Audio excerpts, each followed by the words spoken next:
Hi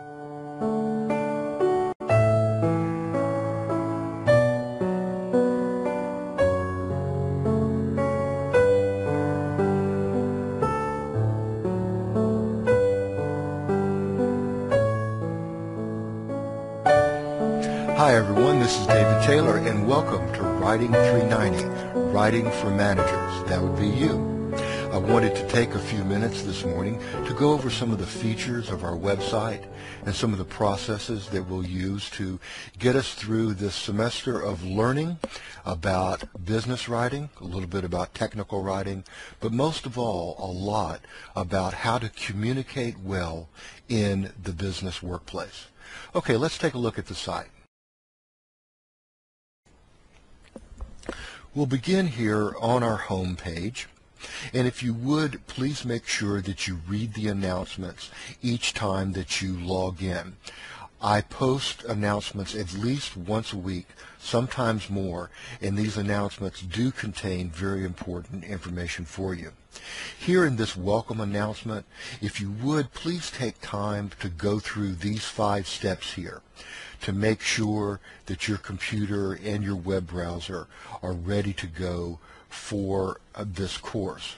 There's also an excellent library course here, Tour 101, that will get you started in WMUC's library, which is, by the way, one of the very best online libraries out there, probably the best. I have not found one that's any better. We're also going to be using Diana Hacker's book on writing, so if you'd like to register for her website and maybe even start brushing up a little bit on your grammar, that would be excellent. But grammar and correctness are certainly a very important part of writing well in the workplace. Another question that comes up a lot has to do with the course modules and the course guide. You'll find that on your syllabus the course guide is indicated as required in a lot of the readings, but you'll find that in the course materials it is optional for you to buy. That's because the Course 390 course guide has been made available to you for free on this website. And so all you do is go over here and click on course content, and then you click on course modules, and as soon as the course modules come up, you will see it right here under additional resources, COM 390 course guide, and that is the full text of the course guide that is required in your readings, but it is not required for you to buy because there it is in online format for you. Okay, so let's go ahead and work our way down the left side menu. Your syllabus, of course, a very important area. Let me go over just quickly the kind of highlights, if you will. Under grading information, you'll see that each of our first 3 papers are worth 10%, and you will be able to rewrite those papers for a higher grade if you do not like the first grade that you get. In paper number 4, we begin preparing for our final project, and that preparation or your proposal for your final project is worth 5%, and your final project itself is worth 15%. You'll also see that I put a great deal of emphasis on your conference work. 30%, 1/3 of your entire course grade is dependent upon your weekly participation in the conferences. That's where a lot of the course material is conveyed and you're tested on it. And it's also where you'll pick up a lot of the important tips, hints, techniques, and especially word processing skills and document design skills that you'll need for this course. Okay, let's look quickly at project descriptions. And I won't spend a lot of time on this, but do know that I have outlined in detail each of your projects. And I have also provided, you will find in the conferences, you will find that I have provided you model papers to follow or templates to follow.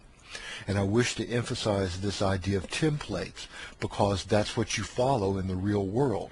Someone gives you an employee evaluation format to follow. Someone gives you an annual business report to follow. Someone will give you something to follow, and you must be able to replicate it exactly in terms of its formatting, putting in your own content. So that's something I wish to emphasize here in these assignment descriptions. Your final project, there's also a template for it, but I give you two options for your final project. You can either do it in paper format or you can do it in PowerPoint format. But that PowerPoint format must be narrated and it must be presented live to me in Second Life, the 3D virtual reality Second Life. So it's not a skate project at all. It's a live presentation, and you can't read it. You must narrate it. It's a live presentation. There will be other people present, but I encourage you to do that as well as the paper, since that's such a common PowerPoint presentations, such a common way of presenting our material these days. Okay, so that's it on the syllabus. The other thing I want to mention to you just quickly are the conferences. Each week it will have its own conference, and each conference is divided into the following parts. First will come a conference overview with inclusive dates. And in that conference overview, you will always be given the exact deliverables that are due that week. Then, after the overview, will come the threads that you need to click on and participate in. Some threads you must respond to with a document. Some threads you can respond to simply with a post. Some threads are not necessarily ones that you have to respond to, but you can simply read. But you can always get your specific directions from the week 1 overview and from the specific thread itself. It will tell you exactly what to do. So that's generally how we work. We do it 1 week at a time, with a great deal of emphasis first on the conferences, and then turning in 3 projects that you're able to rewrite for a higher grade, and then we start on that final project, which can be either a formal report presented in paper format, or it can be a live narrated PowerPoint presentation. So that's the basic overview of the course. One last conference is the Cafe 24/7. During the course, please ask me any course-related questions there, and keep the conferences for the content-type areas. But I will check this 24/7 cafe once a day, at least once a day, and get you answers just as quickly as I can. If you ever need an answer immediately, please don't hesitate to email me and call me. And both my email address and my phone number are available in the bio section here, down at the bottom. Okay, again, it's great to see all of you here, or I look forward to seeing you, I should say, and I really look forward to working with you at UMUC. I think we're going to have a good time. You'll find that I do most of my teaching via video, just like this, and we will have a video conference once a week, and I hope that you'll find time to participate in that as well. Okay, talk to you guys later.